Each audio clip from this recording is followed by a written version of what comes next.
or can they get away with just eliminating Brendan's job and just keeping it in the hands of Brad Treliving and Craig Berube? What if, and this is speculation I've heard and not like more just people talking, I've talked to a lot of hockey people, as you guys, what if Brad Treliving was promoted to the president's level and there was another person brought in as a GM under Brad? I don't know. Is that a possibility? Is that something? So could a new voice go to Brad Treliving at a higher level?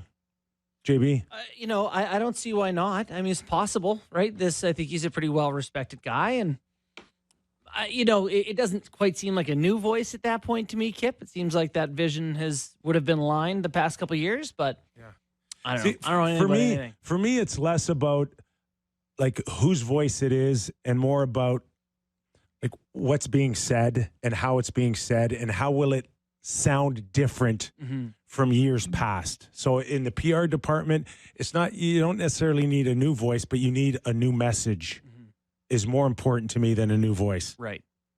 Let me ask you guys something though. Brad Treliving, I don't have the numbers in front of me, but he's been in for, is it two plus years? Is that right? Wasn't he hired in May? Oh yeah. 2020? Yep, that's right. Yep. Two full seasons.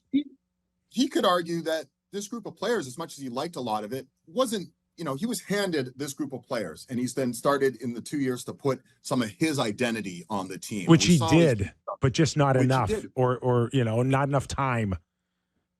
Yeah, not enough time. I think if I was Brad Treliving and I was arguing, well, you're part of the problem or whatever, if someone's addressing him and that, he'd be like, well, wait a minute, I took over this team and there was things I liked about it. There's a lot of things I didn't like about it. And it's taking some time to move through it all. And I'm, helping putting my identity on the team. It just doesn't seem like he's been given a full range of to create a team under the guise of what he necessarily would want. And I think he'd put pieces in place, but it probably didn't completely fit the vision that he's probably had of what the team would be when it's complete. Yeah. We good to turn the page on that? I'm good. Okay, let's just quickly. Canada lost, huh? Yeah, I don't have anything to tell you. I'm on a text chain and it's like Denmark beats Canada. I'm like, what? I'm surprised I'm breaking news here. Ehlers to Olsen. He got in behind Philippe Deneau on the back door and put it over Binnington. 18-1 underdogs. 18-1 dogs. Like they're eliminated. They're eliminated. They beat Crosby, McKinnon, Celebrini, Fleury. And they had two NHL players on the team. Who's the general manager of the team again? Oh, come on. It's Kyle Davis. Those are pretty good players he picked, Kip. I'd have taken those guys too. I so desperately want him to do well. Seriously. No. I'm serious. I'm dead serious. Like, this guy cannot buy a break. He can't buy a break. Can't say he didn't bring the best players available. Yeah, without watching a second of the game, it's really hard to comment what the heck happened. But I'm just shocked that, listen, I watch March Madness religiously when it comes out. Every year, or most every year, this year was an exception. All the 4 number ones got to the final. But every year, there's seemingly a 2 lose to a 15 or a 3 to a 14. On any given Sunday, as they say, anything can happen. And I guess that's what happened. Without watching the game, I don't know. But, man, that is a bit of a shocker because they did assemble essentially as good on paper a world championship team as Canada's had in some time.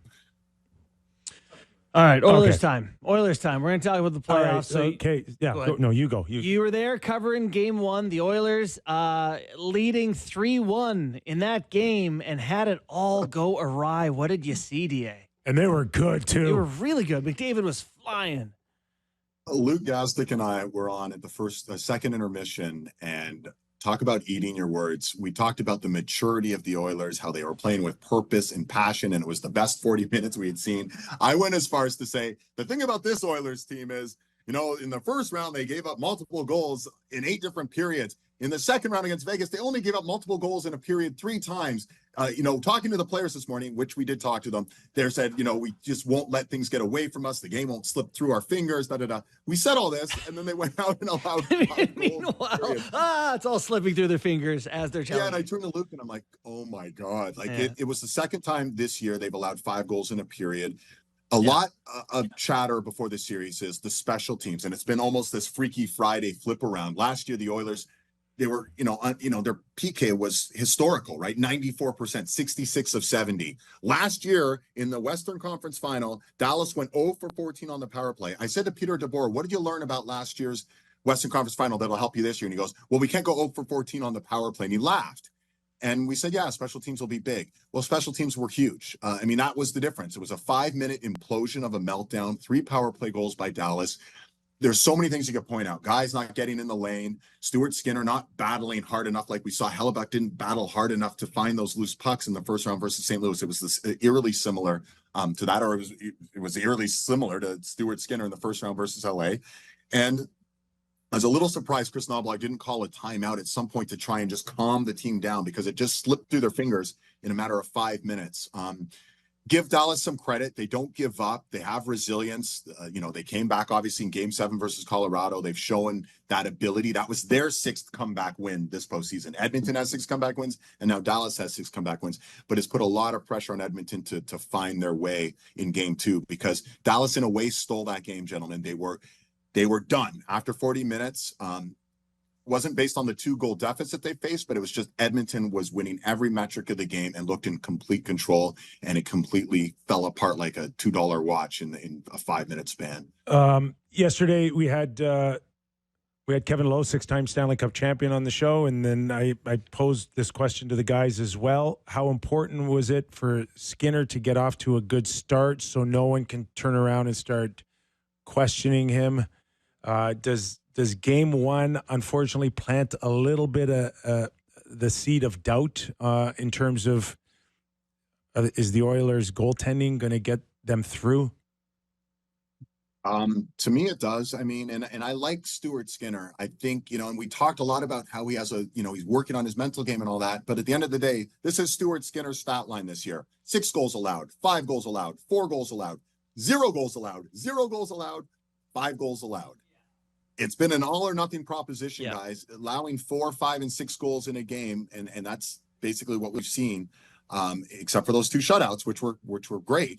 Which Stuart Skinner is going to show up. And then at the other end of the ice, Jake Ottinger has been rock solid. I think he's been the best game for game goalie so far in the playoffs. Bobrovsky's been right there as well, but Ottinger just solid as a rock. And that's hard when you're staring down the other end and the other guy, you're going to have a hard time beating him. And if your guy is on, great. But if he's not on, not so great. And let's remember, Calvin Pickard, who's a perfect 6-0, who battles, he's out. He's not even with the team. So Rodrigue, who's a 158-pound backup, he's played 1 NHL game. There's nowhere really to turn. If you're Chris Knoblauch, I'm not quite sure what option you have. Stuart Skinner is going to start. You hope he's going to be the good Stuart Skinner who got his swagger back in those 2 games versus Vegas. But, he was part of that meltdown yesterday, 100%.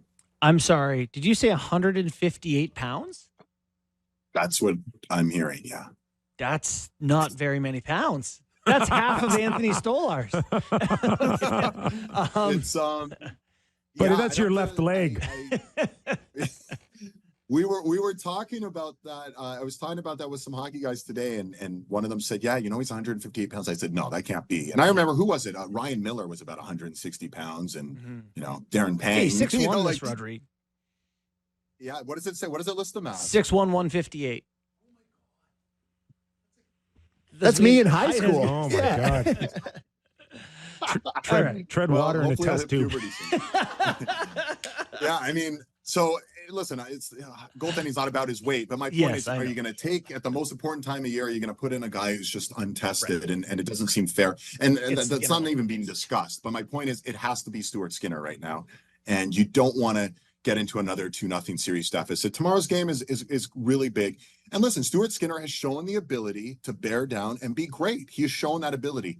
Hopefully he can show that ability in Game 2, because if he's subpar, I think you're going to get a better game from Dallas than you got in that Game 1 victory.